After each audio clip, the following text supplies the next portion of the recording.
Labą dieną, mėly žiūrovai. Sveiki visi žiūrintis.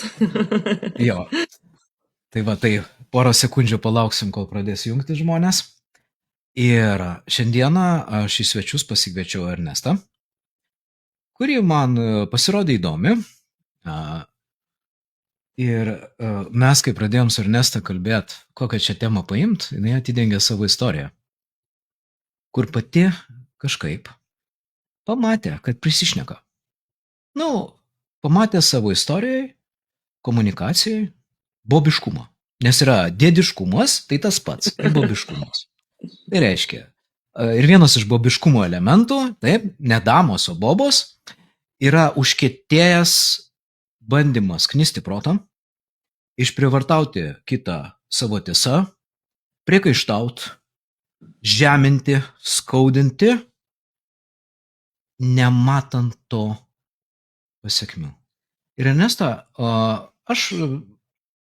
kaip tu pamatei, kaip tu pradėjai daryti išvadas, kur tu pamatei savo komunikacijos klaidas, savo praeitį, kas tave atvedė, kad tu pradėjai įsisąmonint, ką tu čia išdarinėjai ir kaip paskui mokai moteris ir vyrus to. Bet pirmą, kaip tu pati priėjai to? Iš savo patirties, ar ne? Taip. Tai aš pati turėjau 10 metų trukusią santuoką ir kaip ir daugelis, žinai, mes gyvenam ir galvojam, kad, yra taip, kaip yra, mūsų juk ir mokykloje nemoko, kokie tie santykiai turėtų būti, ką mes iš šeimos atsinešam ar ne, iš to, ką matėm.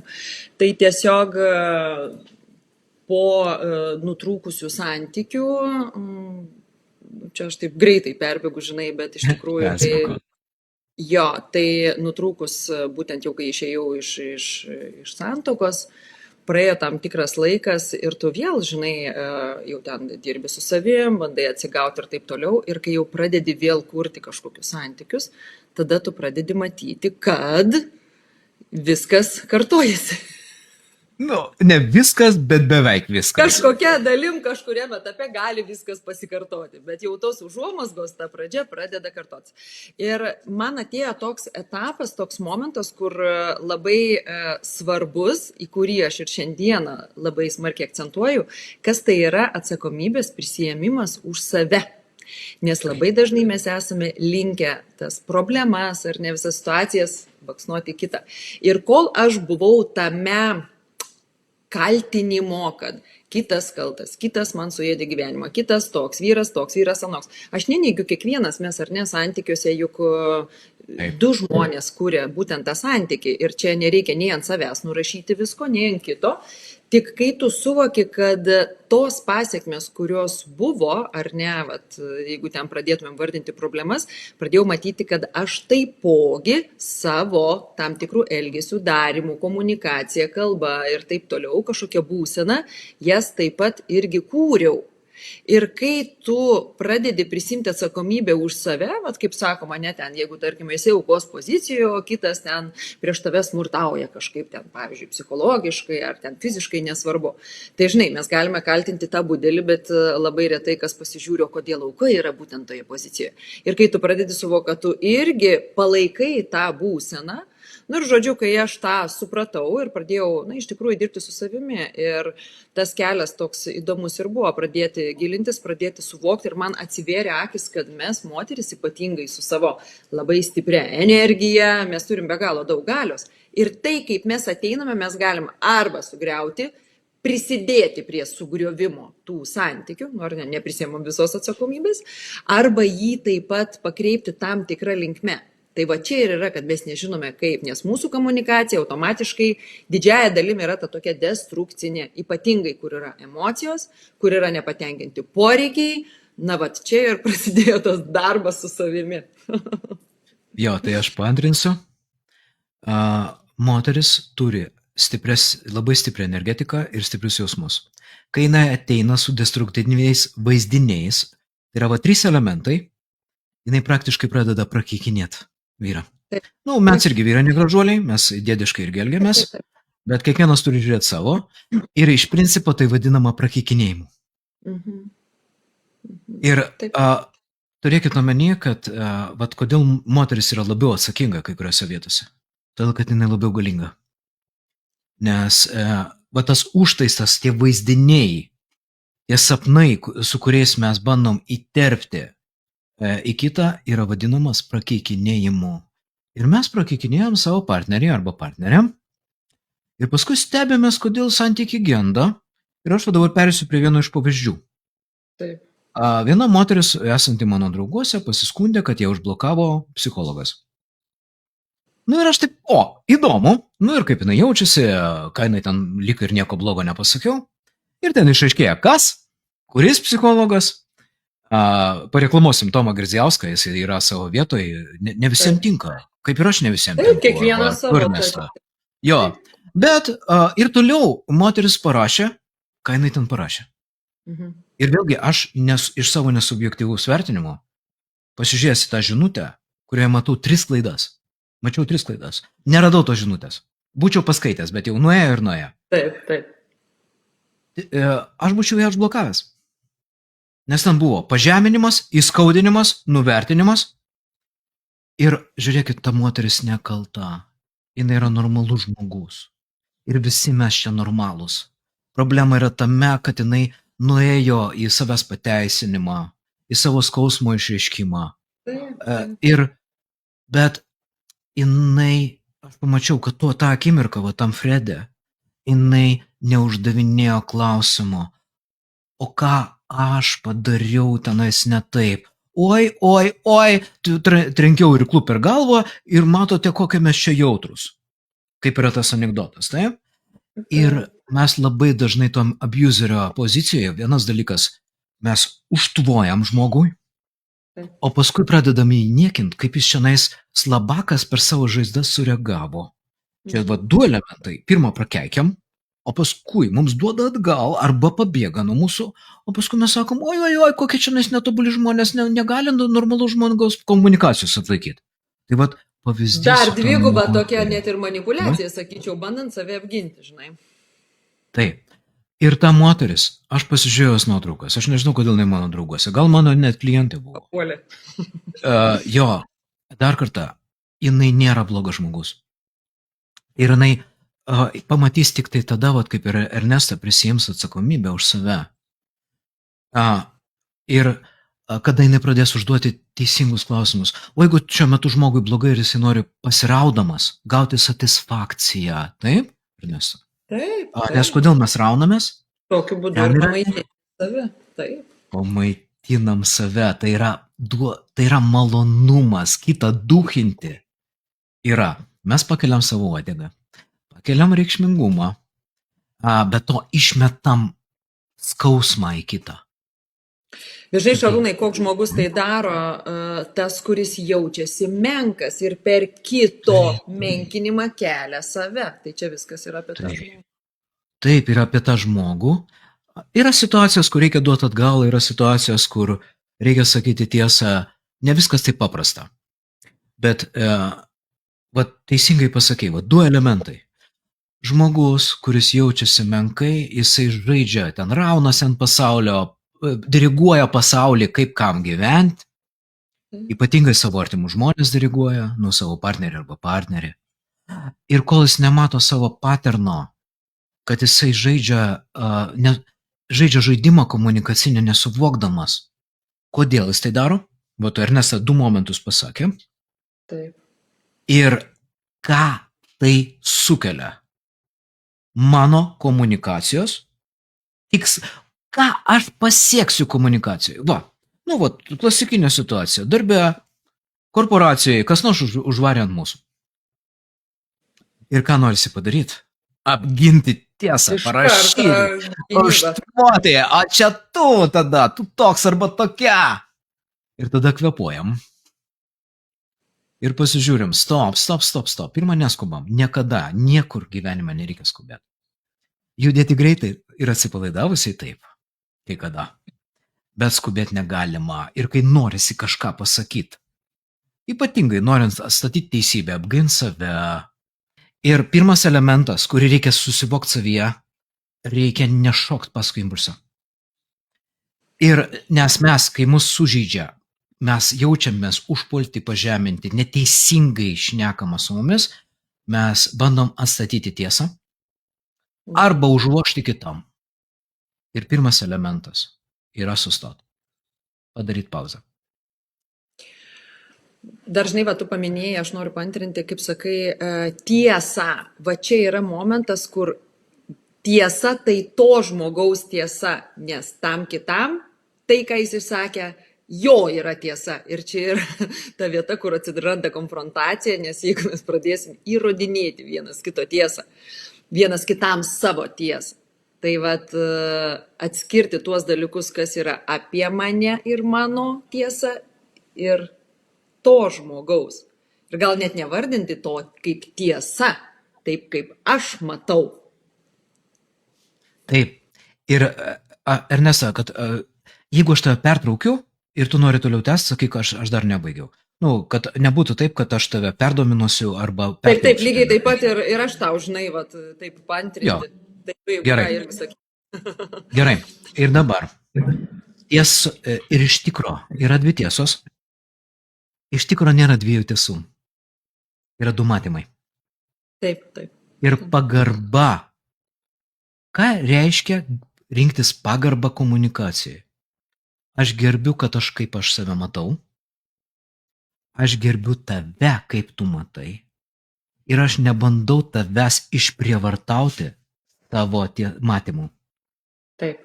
Labai dažna problema pažeminimo ir skaudinimo kitų žmonių yra nepagarba jų netobulam matymui. Taip. Bet kai aš pripažįstu, kad aš netobulai žmogiškai matau. Ir aišku, kad kitas dar blogiau mato. Bet ar tikrai? Kartais būna taip. Ir ypatingai, kai moteris knisa protą ir pasako tiesą į akis. Ernesta, jūs dažniausiai būna teisūs. Problema yra tame, kad būti teisingai ir būti švelniai, atidžiai, diplomatiškai. Ir tiesa, daneš savo dušios tiesą, savo matymo tiesą. Reikia mokytis. Būtent. Ir vat tai, ką tu pasakei, dvi tiesos. Ir kai mes pradedam praktikuoti mokytis, abi tiesas gerbti, nes labai dažnai mums vadenasi, jeigu mes pradėsim gerbti kito tiesą, mes išduosim save. Tai yra viena iš baimių. Taip. Tu pratesk, nes aš per daug čia šneku.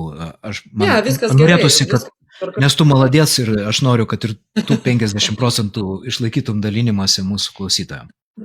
Taip, visa tai, ką tu sakai, tai 100% tiesa. Bet aš, žinai, galvoju, gerai, kai žmonės jau turi kažkokį tai suvokimą, ar, nežinau, kuom tai vardinti, brandą, jau analizuoti tuos dalykus. Bet iš tikrųjų, kaip yra, kaip mes ateiname į santykius, ar esame juose, aš ypatingai, kiek dirbu su poromis ar ne, ir kaip poros kreipiasi, tai ten N metų ir vyko būtent ta komunikacija ir tie konfliktai, bandymas įrodyti vienas kitam savo tiesą. Ir, žinai, toks mes galim pasvarstyti, kas tokio turi įvykti santykiuose, ar lūžis, ar skyrybų, priėjimas prie skyrybų, ar jau įvykusios skyrybos ir tik kitose santykiuose, kad žmonės pradėtų mokytis komunikuoti ir iš viso keistų tą bazę ir pagrindą, kad ne apskritai turime tiesas, o matymus ir pradėtų norėti į tai gilintis. Bet kad tai būtų, čia reikės palaužti ir savo tam tikrus principus, ego, įsitikinimus. Čia gerai, jeigu mes ten nuo kokių paauglių pradedame pasakoti, kad nėra dviejų tiesų, yra matymai, bet kaip dirbti būtent su tais žmonėmis ir jiems patiems, kaip dirbti su savimi, kurie jau turi susiformavusias nuostatas, požiūrį, automatinės elgesio reakcijas. Čia kiek reikia noro ir pastangų pačiam prisimti tą atsakomybę ir keisti visą. Ir tas kelias vadinamas kančia. Taip. Mokinio kančia, kur aš baigiu išsikalinėti, keldamas savo uodegą, kad aš čia viską teisingai žinau, o tai yra gynyba savęs. Taip. Ir aš pasakau, aš su savo švelnumu matau arba įtariu, kad aš galiu klysti. Ir mano komunikacija kelia skausmą. Ir aš noriu mokytis. O reiškia, aš būsiu neteisus. O gal man trukdo, kaip tu sakai, savivertė? Nes neteisiam prisipažinti reikia turėti nors kažkokią savivertę. Nes kitaip mes saugojom man tiek, kad skauda, kad mes uždraudžiam savo mokytis. Taip. Ir dar pantrinsiu tau, kad iš principo mes dažnai turim nepagarbių tėvų istoriją. Nepagarbios aplinkos istoriją, kur nebuvo pavyzdžių. Nes mūsų dažnai tėvai, mūsų tėvai, Taip. jie išgyveno, jie neturėjo laiko, jie neturėjo žinių, kaip gražiau, laimingiau, džiaugsmingiau, maloniau, harmoningiau bendrauti. Ir mūsų tėvai nekalti, jie nugyveno tobulus gyvenimus, viskas tvarkoja. O dabar mums yra šiais laikais skirti nauji iššūkiai, kuriuose mes galim į savo komunikaciją ir bendravimą įnešti daugiau žmogiškumo, bet tam reikia rinktis pavyzdžių, rinktis mokymus ir nemokamus su treneriu greičiau, bet brangiau. Taip. Kursai, treneriai. Čia jau kiekvienas pasirenka pagal savo norus ir galimybės, ką naudot, nes Ernesto, žinok, komunikacijoje, sekantis bairis, Diedo pavyzdys. Ne Diedo, Bobas. Šį kartą kažkaip aš ant Bobų varau. Ant Bobų raunė šį kartą. Jo, nes tu... Gausi žinoti. Jo, tai dabar. Mes dirbam su pora ir vyras papasakojo kodiniais žodžiais, ko jisai nori. Ir jisai pasakė vieną kodą – supratimo. Ir mes pradėjom eiti į detalės, kas tai, nes vien tik tai šitas kodas, jisai yra plakatas. Jisai nieko gero nepasitarnaus. Taip. Ir mes taip išskleidėm tą temą, kad abu suprastų, kas jam tai yra supratimas, kas jai yra supratimas. Ir tai dar netarnavo. Ir tada mes kalbam ir jisai pradeda pasakoti apie vieną avariją, kuri vyko, ten moteris neteisingą komunikaciją pasirinko. Ir jisai pradėjo pasakoti savo logiką, kaip jisai jaučiasi. Ir moteris tuo metu pradėjo pertraukinti ir ginčytis.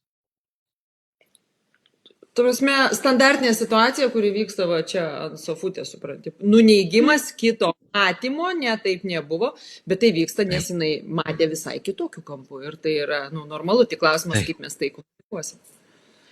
Ir aš jai parodžiau, sakau, tavo vyras jaučiasi nemylimas. Ir iš principo, tu ginčiasi su jo nuomonė ir tu net nebandai, kai ruoši atsakymus, įterpinėjai savo vertingą informaciją, savo informaciją. Bet tuo metu, kai tu su juo ginčiasi ir terpinėjai informaciją, tu negirdė. Ir negirdėdama, tu nenori, tu rodai, kad tu toliau jo nemyli. Ir paskui nemylimas vyras, o aš ten paskui parodžiau. Kai sugauni, subtiliai komunikacijos. Taip, pagauni tos abu. Nes į detalės reikia žiūrėti, tu irgi, kai dirbi su porom, jeigu dirbi su porom. Taigi, velnės detalės slypi. Ir dar vienas elementas įvyko. Jisai pradėjo pasakot, su juo pradėjo barbent ginčytis ir komunikuoti, aš tavęs nemyliu.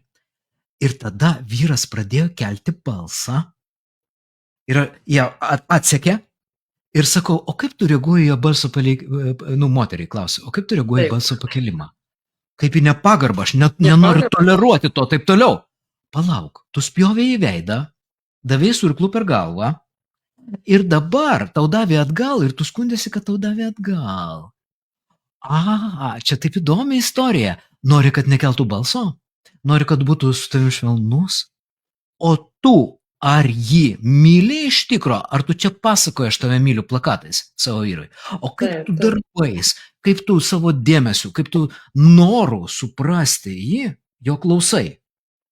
Ir vienas iš dalykų yra, mes kai nelaikom, apie liežuvio nelaikymą kalbam, mes bandom kiekvieną kartą savo nuotaiką, savo mimikom, savo mintim, replikom, nelaikom liežuvio už dantų. O kai dirba liežuvis, nedirba ausis. ir nedirba esybė, kuri klauso. Pratęs, prašau, nes mane neša nuo šitos temos. Tai. Jo, neša ir aš noriu irgi pasakyti, ir vat, liečia tai, ką tu sakai. Ir dabar žiūrėk, bet yra du būdai, du keliai. Dabar šitas vyras, vat man šitą situaciją, ne? Šitas vyras turi poreikį jaustis suprastam, tarkim, ten įvertintam, ir taip toliau. Moteris nori pagarbos. Kiekvienoje konfliktinėje situacijoje, taigi du žmonės turi skirtingą poreikį, štai dėl ko atsitinka konfliktinė situacija. Bet dabar žiūrėk, klausimas. Jie dažniausiai žmonės, ką aš esu pastebėjusi, renkasi du būdus. Vienas, arba eina tuo grubiuoju keliu, tujinimai, kaltinimai, įrodinėjimai, nuneigimai, arba, vat kaip sakom, moterie, nebūk boba, palaikyk liežuvį už dantų, bus tada nutylėjimas savęs, išsižadėjimas, užspaudimas, nuoskaudų kaupimas ir žmonės dažniausiai balansuoja tarp tų dviejų. Ir visada, visais atvejais, kai ateina poros, žinai, pas mane ir sako, mūsų situacija čia yra tokia, kur tu dar negirdėjai. Ir aš jau gaudau ir žiūriu. Kažkuris sėdė ant šito arba ant šito. Tai mes mokomės trečio to būdo, kelio, ar ne? Kaip nei kaupti, nes ten, kur kaupsi. Žiūrėk, nei vieno, nei kitų atveju nėra poreikiai patenkinami. Pavyzdžiui, kaip ten to jausti dėmesio, ar ne, ar pagarbos. Tai va čia ir prasideda komunikacijos grožis. O kokiais būdais mes kalbėjome apie savo poreikius, kaip mes supažindinome savo antrąją pusę apie tai, o kas man yra dėmesys, o kas man pagarba. Čia ir tas pats ribų brėžimas eina. O kur buvo tas vyras, kaip jisai tai moteriai paaiškino, o kas jam yra ten ta meilė jam, ar ne? Ir atvirkščiai. O po to jie tik kapojasi dėl pasiekmių. Super. Ar baigiai? Taip. Turim kritiką. Man Vilma rašo daug tujinimo iš profesionalo. Automatiškai užblokuoja moteris. Kažkas ne taip. Kažkaip kitaip, manau, reikėtų. Ernesta tą daro profesionaliai per klausimus. Ernesta, tau komplimentai, man pastaba. Ačiū, Vilma, už pastabą. Pas mane ateis ir aš rezonuosiu tam tikrai žmonių grupiai. Ir Vilma, tikiuosi, kad aš, nesukuriu visiško, kad atstumimo, kad pačiai būtų naudinga ir informacija iš manęs. Aš tik tai jau nusistačiau savo vietą gyvenime ir kaip aš komunikuoju. Ir aš komunikuoju taip kaip žmogus, labai nuoširdžiai, labai betarpiškai ir kai kuriems žmonėms tai užkilbasina, nes tai yra būtent dalis žmonių mano komunikaciją priima kaip nemandagumą. Bet aš žinau, kokią žmonių grupę mane priima. Aš nebeaukoju savasties savo tarnavime. Ir daliai žmonių, jeigu aš esu neskirtas, jie paprasčiausiai manęs neklausys ir nepriims. Kadangi aš turiu tikrai daug klientų ir žiūrovų, kuriem tinka. Aš su pagarba matau, kad netinka, ką dabar darysi.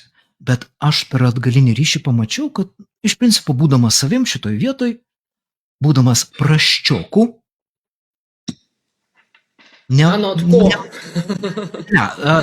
bet Vilma yra teisė, jinai tik taip pasakė pageidavimo. Tai yra viso labo pageidavimas, bet tai yra labai gera mokymosi priemonė savastį išlaikyti. Vilma paprašė, bet jinai paprašė gražiai, mandagiai. Ir kas įdomiausia, tada ta komunikacija, manyje neiškyla priešiškumas ir aš galiu lygiai taip pat mandagiai pasakyti, aš toliau tęsiu lygiai taip pat kaip tęsiu. Ir nepatinka, nežiūrėk, nebus. Mane gerbė su mano situacija, pasakė švelniai gražiai, ko norėtų. Aš lygiai taip pat pagerbėjau jos. Ir šitoje komunikacijoje įvyksta, ta prasme, jinai nenueina į konfliktinę situaciją. Tai yra irgi mokymo priemonė. Atėjo komunikacija, mano reakcija, aš išlaikiau joje savastį, pagerbdamas kito žmogaus matymą, pasakydamas, aš nieko nekeisiu. Aš jau, kas užaugo, tas užaugo man 50 metų. Ir kadangi pas mane yra žmonės, kurie man per mano tarnavimą tiekia man pinigus ir aš gerai gyvenu, aš to nedarysiu išvadų. kol nepasikeis situacija ir mane, pavyzdžiui, nemokys kalbėti dar profesionaliau, kaip, pavyzdžiui, šaunuolė Ernesta kalba gražiai, elegantiškai. Žinok, aš visaip kalbu, manęs irgi būna nemėgsta, nes aš labai tiesmukai kalbu. Kaip tu ir sakai, Šarūnai, kiekvienas mes turime savo tiek auditoriją, tiek žmonės, kuriem rezonuoja ir būtų keista, jeigu mes visiems patiktume. Nes kiekvienas pagal savo tai, ko jam reikia, kas jam rezonuoja, kokia ir pateikimo informacijos, ir manieros, kaip pasakyti, pats būdas pateikimo. Dėl to, kaip sakau, kiekvienas specialistas turi savo žmonės, kurie tiki būtent to žmogum, nes atitinka tai, ką kalba, žinai. Tai čia viskas yra ok. Tai dabar. Bet žinai, sakyk. Taip, aš siūlau toliau pereiti prie labiau temos dėstymo, nes ir mes jau perkopėm pusvalandį. Taip greitai bėga laikas. Taip. Dabar dar viena prisišnekėjimo tema yra priekaištai. Ir priekaištas. Palaidam liežuvyje, jis susilpnina oponentą, jį nuveda į gėdą ir kaltę. Ir tu matyti irgi rodai iš savo žmonėm, su kuriais dirbi, žmogus netenka jėgos ir energijos, kai mes priekaištaujam. Ir vienas iš dalykų yra labai durnu, kai mes iš tikro mes ateinam su užduotim ir noru ir poreikiu. Taip. Bet mūsų dažniausiai tėvai ir seneliai išmokė priekaištauti. Ir mes nematom, kaip priekaištas užsabotuoja visą procesą, kur mes ateinam su savo, pagerbdami savo poreikį. Ir šitoj vietoj, kai aš priekaištauju, tas mūsų antra pusė, kolega, mylimasis, mylimoji, nemato poreikio mūsų. Ir mes negaunam to komunikacijos. Mes patys jo neatskleidžiame per priekaišto filtrą. Kitaip sakant, patys nepasirūpiname savo poreikio patenkinimu, nes nemokame taip pateikti, kad jis būtų išgirstas. Taip. Nes antroji pusė tai priima taip, kad reikia gintis iš karto. Tai va. Ir dabar priekaištai apipusiai arba iš vienos pusės, jie praktiškai kastruoja tai, ko jūs norėtumėt iš tikro gauti. Ir žmonės dažnai pasakoja, kad jiems trūksta to ir to santykiuose. Bet dažniausiai tai yra plakatas, kad aš čia to noriu. Bet mes viską darom, kad to negautų. Ir va tas negauti yra vienas iš dalykų, yra priekaištas savo ypatingai artimiausiam žmogui. Ir jisai vėl yra prakeikiamas. Ir Ernesta pratęs, kaip iš to išeiti. Taip, aš jau knieti man ant liežuvio galo. Davai, varyk, Ernesta. Kaip pakeisti, ar ne? Nes mes galime sakyti vieną, tai aišku tas kelias. Pirma, jeigu jau atpažinome, kad priekaištaujame, tai yra nuostabu. Jau pripažinti, ne? Čia kaip alkoholikui pripažinti, kad aš turiu problemą, tai jau čia yra pusė kelio į pasveikimą. Tai vien prisijėmimas to, kad palauk, aš iš tikrųjų priekaištauju. Ir jeigu aš pripažinsiu, kokiais būdais skaudžiausiais, čia galiu pajungti ir į partnerį ir net paklausti, o kaip tu girdi, įsivaizduok, kaip čia reikia ir su ego sudirbti, ateiti ir paklausti partnerio, koks elgesys tau nepatinka, arba kodėl, žinai, kaip moteris dažniausiai skundžiasi, bet viena pagrindinių problemų yra, kad vyras nesišneka. Vyras tyliai atsiriboja, atsitraukia ir mes analizuojam, kai pas mane ateina moteris, arba vyras, aš nedirbu su kito žmogaus pakeitimu. Mes tada ir analizuojam tą, kuris atėjo. Sakau, gerai, atidėkime tavo partnerio dalį ir pažiūrėkime, o kokiu tu savo elgesiu prisidėjai prie to, kad tavo partneris atsitraukia ir atsiriboja. Ir mes paimame konkrečias situacijas ir žiūrime ten. Tujinimas, kaltinimas, vertinimas, savo tiesos primetinėjimas. Ir kai moteris, žinai, čia pradžioje kaip kalbėjom, su ta savo energija ir dideliu kalbėjimu jau ten užvaro. Ir vyras galvoja, gerai, metu ginklus ir viso gero. Ir po truputėlį atsiriboja. Plius yra nuostatų, kad dar, jeigu bent kažkada vyras atskleidė kažkokią informaciją jautresnę apie save, ir jeigu moteris tai panaudojo paskui prieš jį, ar ne, ar ten priminė, kad tu ten tada tą padarai, tai tai ir atitolina būtent tą vyrą, ar ne, nes jis po to girdi kaip priekaištus visą tai.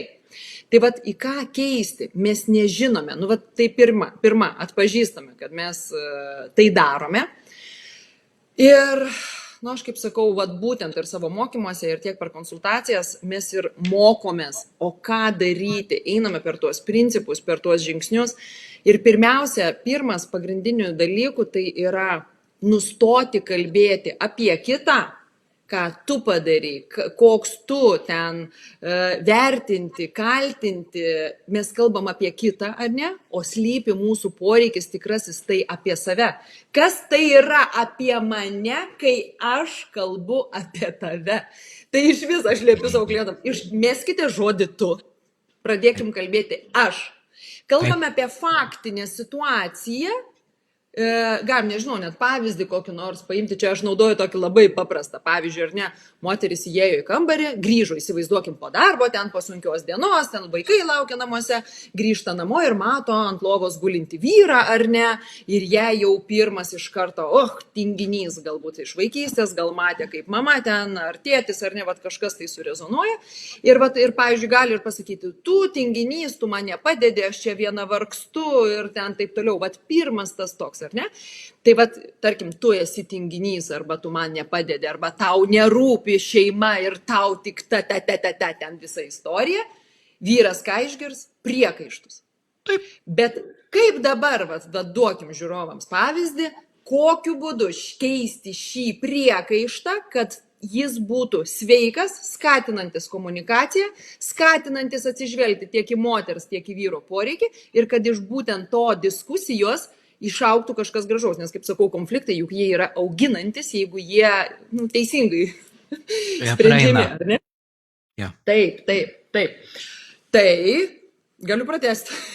Pratęsk ir aš paskui pridėsiu, nes tai yra jaudinanti tema mums. Taip, nes reikia duoti būtent tų įrankių, nes mes kalbam apie tai, ar ne, viskas negerai, bet ką daryti. Tai vat pirmiausia, tai yra atpažinti per save aš. Kai aš matau, tai pirmas dalykas, pažiūrėkime, koks faktinis veiksmas, žodis ar dalykas santykyje su kitu, nes būtent sąveikaudami su kitu mes juk ir pažįstame save. Kol mes esam vieni, mes galim galvoti, kad mes jau čia nušvitom, viską mokam. Tik turim santykį, vat grįžau namo, pamačiau vyrą. Koks faktinis veiksmas manyje sukėlė ką? Pyktį, nusivylimą, ar ne? Tai vat būtent jeigu sakysim faktas, kad pamačiau tinginį vyrą, ne, čia yra ne faktas, labai sunku faktą yra. Būtent, kai pamačiau gulinti ant lovos vyrą, manyje kilo pyktis. Tai vat, pirmas dalykas, į ką keisti tu, tai yra keisti aš. Aš jaučiuosi, man atrodo, aš galvoju, aš interpretuoju. Kai aš kalbu apie save, aš neliečiu kito. Vadinasi, turiu terpę kalbėti apie save tol, kol mano partneris nejaučia kaltinimo. Tai atvers vyro ausis šiek tiek išgirsti, kai mes kalbėsime ne apie jį, koks jis blogas, bet apie save, kad įsivaizduoju, kaip man atrodo. Nu tai dabar pavyzdys, kaip ta moteris galėtų sakyti. Nu gerai, jinai pamatė, atpažino, vat kaip Šarūnas sako, neikim impulsyviai, ar ne? Pagalvokim, nu vat, okei, aš galiu ateiti ir pasakyti vyrui, tu įsivaizduoji, grįžtu namo, čia pavargus po visos dienos ir matau tave gulinti. Ir įsivaizduoji, kas man sukilo. Galbūt man pyktis, man iš karto kuriasi istorija, kaip aš čia, koks moters poreikis, galbūt dėmesio, galbūt nuėmimo rutinos kažkokios pagalbos, gal apkabinimo, jinai nori dėmesio, švelnumo iš vyro, tik klausimas, kaip ji pasiims jį. Tai vat pirmas tas toksinis būdas bandė pasiimti per priekaištą, vyras net nepagaus to, ten užkasta po 9 užraktais. Bet jeigu aš prieisiu ir papasakosiu vyru, kad man pamačius tave gulinti ant lovos kilo šitas, ir būtinai, nu čia yra nesmurtinės komunikacijos tie žingsniai, bet paskutinis čia raktas. Būtinai vyrui reikia duoti veiksmus, kurių aš noriu, kas man būtų mano poreikio patenkinimas, kaip tu sakai, Šarūnai. Jeigu, pavyzdžiui, aš jausiuosi svarbi, jeigu, pavyzdžiui, mes galėtume susiplanuoti ten buitį, jeigu tu mane pakviestum kartą per savaitę į pasimatymą, galbūt ten, nu, suprantat, duoti įrankį, kad partneris suprastų, o ko man reikėtų man apie mane. Ja. Ir dar paskutinis grįžtamasis ryšys klausti, ką tu apie tai manai, kas tave motyvuotų man tai duoti. Ir tada mes turime lygybę. Ir o vyras galbūt sakys toj situacijai, o aš tik grįžau po visos darbo dienos, ardamas per 2 darbus, atsiguliau, priguliau. Ir kai jis išgirsta moters priekaištus, jis tada pasijaučia nevertinamas už jo pastangas, numenkintas, nuniekintas, jis irgi tada atsiranda savo nuoskaudose. O jeigu du žmonės pasikalbės, tai kitaip sakant, va čia yra tas trečias būdas. Ne, nes pažiūrėkim dabar, aš užsivedus, duok man dabiškai pasakyti. Gerai. Įsivaizduokim, arba jinai nutilėtų, prisimenat, vienas eina per priekaištus, tu tinginys, o kitas, oi ne, nebūsiu ta bjauri boba, ne? Nutilės, jinai grįž ir tada viduj ten siekla kerosis, tokie nuoskaudos, kur jinai, nu, va čia irgi yra blogai. Ir tokio, aš turiu klienčių ir tokių, kur jinai metai iš metų kaupia, tyli. Vyras sako, aš turiu tobulą moterį, visada, visur sutinka, visą kito. Jis ateina ir sako, viskas nori skirtis, nes jau batai jau čia per tiek metų. Tai irgi yra blogas būdas. O tas trečias tai yra, mes visada galime išsakyti, kaip mes jaučiamės, tol kol kalbėsim apie save, apie savo jausmus ir galim paklausti partnerio. Nu va, o kaip tu į tai žiūri? Gal pasitarkim, ką padarom, kad abudu jaustumėmės geriau? Susitarimai iš viso santykiuose svarbus. Gerai, baigiau, varyk, antrink. Oi, man labai patiko. Praktiškai už mane papasakoju viską ir aš tik tai patepliosiu, padailinsiu ir įrėminsiu paveikslą, kurį nupaišė Ernestas. Ir dabar. Ne tu, o ko aš noriu. Kaip aš jaučiuosi, bet ten reikia labai atsargiai, nes galima labai staigiai apkaltinti. Taip. Be to labai vyrai jautrus. Prisiema atsakomybę ir iš karto mostelį kaltė. Bet ko aš noriu? Ir vienas dalykas, ko šiuo metu aš tikiuosi iš tavęs. Nu, padaryk tą ir tą. Pabūk su manim 5 minutės. Kabink mane, prašau. Padėk išnešti šiukšles. Padėk užkabinti paveikslą. Padėk sutvarkyti vaiko žaislus. Ir kai mes pereinam nuo bendrinio, tinginio, į mikro pasakymą, ką reikia. Arba yra, aš su viena šeima kalbėjau, dariau interviu, jų sėkmės priežastis yra, kai jie po darbų susirenka ir su savo vyresniais vaikais, ta prasme berniukai, bet jau pakankamai, virš 10 metų, ir susidėlioja darbus. Nu, kas ką darys? Taip. Ir pasidalint, pasakyt, ko nori. O kai pasakysi, ko nori, vyras pavargęs gali sakyti, ne, taip, ne dabar. Toliau, kitas variantas. Moteris visa išsigandus, įsiskaudinus nuo pasaulio, pasitinka vyrą, grįžtantį, pavyzdžiui, vėliau. Ir ką daro, jie susiginčia. Išaiškėjo, kad moteris užpuolė vyrą, bandydama išsikalbėti. Jinai neparuošė vyro. Pasakydama, tu nekaltas, dabar aš noriu išsikalbėk. Pabūk man, nes dabar taip, būk didvyriu, man ant tiek blogai, kad aš noriu dabar išsikalbėti, nepasiant to, kad tau reikia pailsėti. Bet reikia nurodyti laiką, kiek reikia išsilieti ir biškį pabūt. Dažnai moteris ateina, sukelia konfliktą pati, pasitikdama vyrą, arba atvirkščiai, tik tai dėl to, kad ateina iš aukšto arba per didelių skausmų paprasčiausiai, iššaukia tą partnerio gynybą. Todėl, ko aš noriu, vėl grįžtam prie Ernestos, o ką aš darau ne taip, arba, ten reikia, dabar mes nesudėsim visų algoritmų ir visos išminties, kur poros mokosi, kaip daryti. Ir aš dabar svarstau, ką duot, ko neduot, nes paskui galiu pridirbti jums. Bet ko noriu ir kas suveiks. Kaip aš turiu komunikuoti, kaip aš turiu kalbėti su žmogum, kad rezultatas būtų normaliai išgirsta informacija ir aš gaučiau tai ir aš nesugadinčiau santykių ir neužgaučiau jo ir aš neišduočiau savęs. Ir dažnai mes daužomės į stiklą su savo palaidu liežuviu, todėl, kad atsisakom matyti, kad neveikia mūsų komunikacija. Ir kai aš pradedu, tokiose detalėse, jeigu aš matau istoriją, kad pastoviai neveikia ir baigiau kaltinti kitą žmogų, tinginys ten nerūpi, taip toliau, būna. Bet čia jau atskiri atvejai ir jie retesni, negu mes norėtumėm.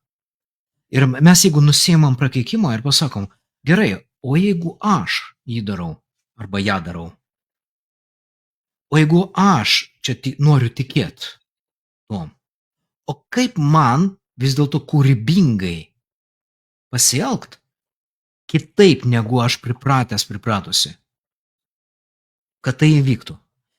Bet tam reikia palaukti, sustot, įsivertinti iš tikro, koks yra mano poreikis, arba kas užkabinta, bet kas užkabinta, ten labai stipriai nereikia lysti, kalbėti apie tai galima, va, kaip Ernestas sakė, bet pagrindinis momentas, o ko aš noriu. Ir kaip aš galiu ištransliuoti tai į paprastą komunikaciją, pagarbę savo ir kitam. Su širdies jautrumu. Ateit, pasakyt, nesižemint. Nes čia aš turėjau porą, kur vyrą užkelbasino, tikrai aš žodžio prasme, kai moteris ateina ir kaip vargšiukė, duok pinigų. Aukos pozicija. Taip. Nes tai yra irgi manipulacija, iš žemo. Labai dažnai palaidas liežuvis ir prisišnekėjimas yra iš aukšto, kur mes vidinio vaiko pozicijoje ten simuliuojam su šitą tėvą ir kaip ant vaiko varom ant kito. Čia yra labai dažna problema, komunikacija iš puikybės, žeminant arba nusižeminus. Ir vat, kaip Ernesta pasako, yra va, šitos dvi centrinės problemos komunikacijoje.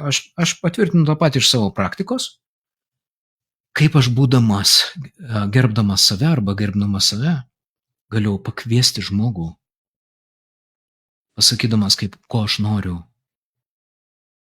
Ir daugelis žmonių, labai informatyvu ir įdomu, lauksiu įrašo, nes trukinėja ryšys. Taip. Tai va, ir labai žmonės dalyvauja, tik nebuvo klausimų, nes greičiausiai trukdo jiems, nes pabiški mažėja matomumas, nes žmonės paprasčiausiai jau pasakė, tiek to. Ir turi kantrybę pažiūrėti. Jo, kas be ko. Ir Ernesta, dabar mes jau galim pabiški finalizuoti, eiti link pabaigos, kadangi nebuvo pastabų klausimų, sekundėlę aš pažiūrėsiu pradžioj. Taip, pasižiūriu, ar nebuvo. Ne, tai buvo tik tai patarimai, transliacijos kokybė prasta. Tai dabar, Ernesta, ar tu nori dar kažką tokio pakelt, nes būtų dabar užteks, šiam kartui užtektų, Taip. Bet jeigu tave dar vis kelbasinai rauna, nelaikyk savyje. Viskas gerai. Aš tik tokio norėčiau palinkėti, ar kaip pasakyti, daugiau jautrumo ir pažeidžiamumo poroje, nes mes labai to stokojame. Tarsi atrodo, neisiu, nepadarysiu, nepasakysiu, nes tu taip nedarai. Mes visą laiką laukiame iš kito pirminio impulso ir iniciatyvos ir po to impulso jau tai skatintų ir mane atsiverti. O partneris lygiai tą patį galvoja. Tai reikėtų pradėti nuo savęs. Aš kaip sakau, jeigu aš matau, kad aš negerai jaučiuosi, turiu nuoskaudų prikauptų, žinau, kad neišsikalbėjau ir manyje stovi kažkokie dalykai, iš neįspręstų konfliktinių situacijų, nes čia mes ir nepalėtėm tos temos, čia dar kita atskira tema. Kurie? Kaip po konfliktinių situacijų žmonės sugrįžta į santykį. Ir kaip čia gera tema. Skaudos, nes būtent žmonės galvoja, kad prabuvo keletą dienų ar valandų, ar ten parų pagal tos poros, ar ne, ar ten nekalbadieniuose kažkokiuose. Ir po to, kaip niekur nieko, tai susitaikom, gerai. Tai visas tas dalykas, dėl ko vyko konfliktas, jisaigi persineš po to, jau čia yra į pamatą, plyta į pamatą. Ir jeigu tai nebuvo iškalbėta apie ką, kaip tu matei tą situaciją, kaip aš mačiau, ką darom, kai matysim, kad vėl artėjame, tai nuo tų dalykų ir kaupėsi nuoskaudos, tai ką noriu pasakyti tam, kad būtų galima eiti į tai, mes laukiame iš kito. Tai pradėti nuo savęs, jeigu aš jaučiu, kad man netinka, mano poreikiai netenkinami ir aš nutyliu, tai eiti per tą tokį jautrumą, pažeidžiamumą, bet kaip Šarūnas sakė, ne iš aukos pozicijos, kad man blogai ir aš čia jau, bet iš to, kad aš jaučiu, kad kažkas ne taip ar ne ir kur aš matau įvardinus savo, kur geriausias raktas, čia tokį raktą, jeigu norite prakalbinti antrąją pusę, pradėkite nuo atpažinimo savyje, tų klaidų ar neigiamų dalykų. Pavyzdžiui, ateinu pas jį ir sakau, greičiausiai tu jautiesi kaltinamas kažkuriuose vietose, ar ne? Ar tu jauti, kad aš tave gal puolu? Ir jis sakė, jo. Ir tai bus raktas į pokalbį, kur mes suprasim, kad kitas prisiema atsakomybę, tada tai motyvuos ir mane atsiverti ir prisimti, kur aš klaidas darau. Tai mes kalbėsim ne kur tu, bet kur aš ir gal tu matai, kur tu taip pat norėtumai pasitemti. Sėskime vieną valtį ir klokim, žinai, o nedaužykim su tais irklais viens kitam per galvą. Ir vietoj puolimo ir kaltinimo ir tujinimo mes pasirenkam kvietimą svarstymui. Kvietimas diskusijai. Ir kartais žmonės dar vieną daro klaidą, jie, kai užkyla, tada ir svarsto. Ir vietoj to, kad jie fiksuotų, prajaustų savyje, pasižiūrėtų ar savyje, mano tai žmona darydavo, kai mokėsi santykių, jinai pirmą prajausdavo, prasinalizuodavo savyje ir tada ateidavo ir svarstyti. Nes tada būna nurimas tonas. Nes labai dažnai mes tik tai, kai mus jau pučina, mes tada ateinam. Ir tada yra labai sunku suvaldyti visą tą mašiną. Taip. Ir pakviesti svarstymui reikia tada, kada jums abiem yra pakankamai gerai. Kai jūs vaikštot, kai jūs sėdit prie stalo, kai valgot gal ne, bet šiaip. Pakalbėt, nelyst į per didelį intensyvumą. Intensyvumas, kai užkyla ir tampa konfliktų, reikia mokytis numažinti energiją, nes jau ginčas ir konfliktas, tie tikrieji, tai rodo, kad yra klaida. Labai retai, kada reikia ginčų ir konfliktų, tai prašau. Noriu pasakyti, paklausiu klientų, kiek kalbate apie santykius ne konflikto metu? Zero faktiškai. Abu su Ernesta. Kiek? Jo, nes vat ir būna, kaip tu ir sakai, užkilimo metu, aiškinamės čia ir dabar. Nuslūgo, žmonės galvoja, kad dabar tai mes tikrai negalim kalbėti, kai yra gerai, nes jie nenori sugriauti neva susitaikymo. Taip. Ir tada ten lieka betonuojas tos problemos. O apie santykių problemas ir reikia, kai mes žinome, kaip tai daryti teisingai, nes žmonės, neturėdami tų įrankių, jie bijo vėl sukelti konfliktą, žinai. Sakys, tik nurimom, susitaikėm ir vėl tu čia pradedi, žinai. Bet jeigu mes kalbam per save, kviečiame į dialogą, į tą tokią refleksiją, tai būtent tai reikėtų daryti jau, kai yra nuslūgusios emocijos. Ko žmonės iš tikrųjų, mes nemokame to daryti ir čia to reikia mokytis. Taip, kad temos yra kitiem kartam, kaip išgyventi po konflikto, kaip pratesti konfliktą. Labai įdomios subtemos, taip. Ir kadangi 51 minutė ir mes šiandieną jau privalom baigti.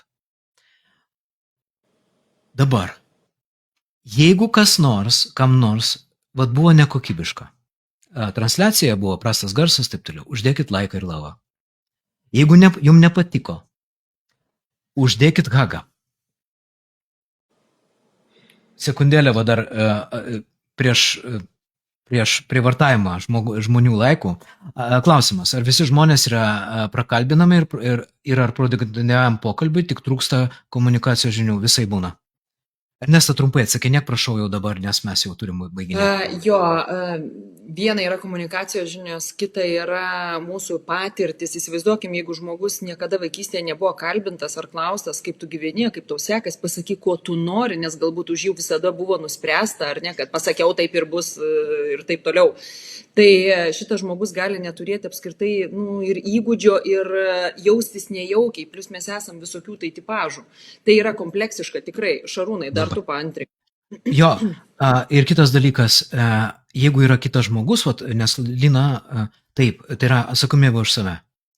Problema yra tame, kad jeigu mes pradedam per stipriai vilkti atsakomybę kito žmogaus, pavyzdžiui, žmogus nemoka bendrauti, tylus, taip toliau, reikia pažiūrėti, ar mes nevilkom komunikacijos už abu, nes abu, kai auga, darosi gera komunikuoti poroj.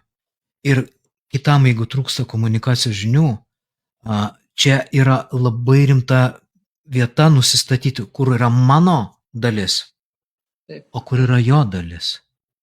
Ir čia jau yra tada arba augimo klausimas, arba poros komunikacijos klausimas, arba teks privedinėti žmogų, jeigu tai kelia nežmonišką nepatogumą, jeigu su to negalima susitaikyti. Bet tą reikės daryti labai labai švelniai, gražiai, kalbėtis labai diplomatiškai ir bus labai sunku diplomatiškai prie to privest žmogų, kuris, pavyzdžiui, neturi įgūdžio atsivert, įeiti artumo, nes jisai pats nėra su savimi artume. Čia yra daug niuansų. Ir sutinki, Ernesta, ar prieštarauji, kad tai yra labai subtilu ir labai rimta tema? Labai. Dabar taip, ačiū Žygį, aš pažįstu Žygį pats asmeniškai, puikus jūsų duetas, lauksime daugiau tokių transliacijų. Tai dabar mus pagyrė, o kadangi pagyrė, tai dabar mes turim vieną norą papildomą, kaip iš to katino, kuris vaikščiojo vienas. Bet dabar, ačiū visiems už laikus, matau, šantažo daugiau nebereikia. Ačiū už padėkas, ačiū už pastabas netgi man. Nes jeigu tokių pastabų pradės daugėti, pavyzdžiui, kaip filmų, aš pradėsiu įsiklausyti. Tai va, tai Lina, ačiū šilti linkėjimai Ernesta. Tai ačiū tau labai už tokią duetą. Žinok, tai yra, su Milda Sabienė turėjom, labai tokį gerą duetą. Žinok, tu neprastesnė.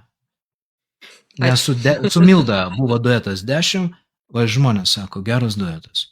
Taip kad ačiū tau, kad sudalyvojai su manim duete, tai aš tave, jeigu ką, pasikviesiu kitiem kartam ir jeigu tu jaus, kad tavo dušiai norisi su manim sudalyvauti kažkokio tokio transliacijai, juo welcome. Taip kad ačiū visiems, ačiū už visus laikus, lavus, hagus ir iki kitų kartų viso geriausio. Viso gero.